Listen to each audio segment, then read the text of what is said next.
Mga kaibigan, magandang araw po. Magbibigay lang ako ng reaction dito sa kakalabas lang na na write up to, papakita ko dito. At medyo hindi matutuwa yung karamihan at medyo hindi magandang balita to. Dahil alright. So mga kaibigan, ipapakita namin dito. Sorry, gulat pa din yung lahat eh. Gulat pa din kami dito. Hindi kami talaga makapaniwala. Pero wala eh, ganun talaga. Mga kaibigan, ito ipapalabas ko. Unified Welterweight Champion Errol Spence Jr. Sidelined from highly anticipated showdown with 8th Division Champion Manny Pacquiao due to eye injury. WBA Welterweight Champion Yordenis Ugas to replace Spence against Pacquiao on Saturday, August 21.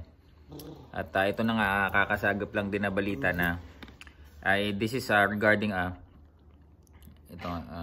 due to eye injury, no? So yun ang naging dahilan. I don't know, baka maybe in sparring, hindi pa namin alam ng detalye. At ito po ay nilabas na nung Swanson Communication, isa ding legit na to.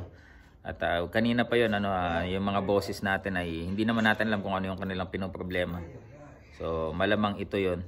So kasi alam naman natin mas marketable naman. Sorry, hindi ako makita pala. Mas marketable naman si Errol Spence na kalaban, hindi na nating personal about Ugas, pero yun nga. So hindi natin alam kung anong mag-reaction ng publiko dito. Ito lang so medyo nakakadismaya dahil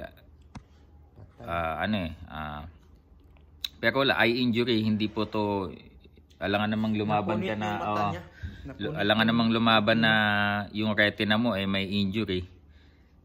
Talagang lalo na Sir Manny ang kalaban hindi posible. So hindi natin alam kung ito ay final na ba, hindi pa natin alam. So ito pala yung nila, pinoproblema nila kanina. So ito mga idol, ayan na lang. Syempre reaction natin dito, medyo nalungkot tayo dahil lahat kami dito in shock, no? So pero syempre looking forward, kahit ganun mangyari, focus pa din, may laban pa din Senator. So ang replacement ay si Yordenis Ugas, mga kaibigan, na nakaschedule din na lumaban ng undercard. So ito po mga kaibigan, abangan pa din natin, tuloy-tuloy pa rin po ang suporta at huwag po nating kakalimutan yung pagdasal. Of course, Senator Manny Pacquiao at this age, sana maging mas maayos. Ang daming din sa laban na to ni Sir Manny, pero talagang ito fight week na, I mean 2 weeks ba?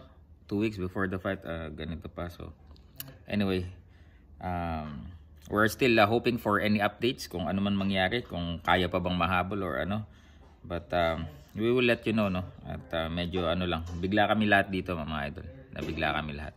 So yun mga idol, yun lang.